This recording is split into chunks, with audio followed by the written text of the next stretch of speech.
Untuk persiapan awal menghadapi Piala Dunia U20 2021 mendatang, pemerintah Provinsi Sumatera Selatan gelar koordinasi dengan Asprof PSSI Sumsel. Hal itu untuk mematangkan persiapan yang sudah harus dimulai dalam waktu dekat. Pemprov Sumsel bersama PSSI Sumsel juga mengagendakan rencana renovasi dan perbaikan ringan di Stadion GSJ, serta 4 stadion pendukung lain. Tim percepatan persiapan Piala Dunia U20 juga dibentuk, serta mempersiapkan rencana kebutuhan anggaran. Langkah ini dilakukan untuk meyakinkan FIFA jika Palembang dan Stadion GSJ siap jadi salah satu tuan rumah Piala Dunia U20 nanti.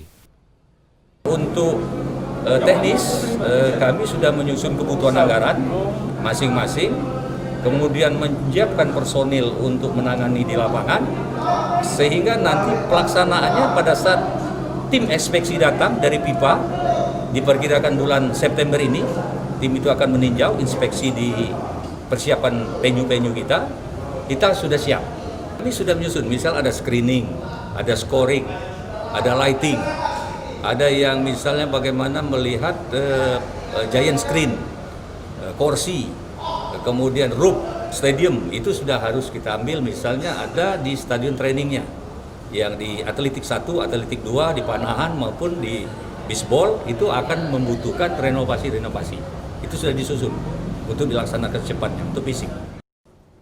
Meski ditunjuk salah satu tuan rumah, Pemprov dan Asprof PSSI Sumsel masih menunggu keputusan resmi FIFA. Apakah tetap menggunakan 6 stadion atau 4 stadion utama saat gelar Piala Dunia U20 nanti? Nur Muhammad, Kompas TV, Palembang.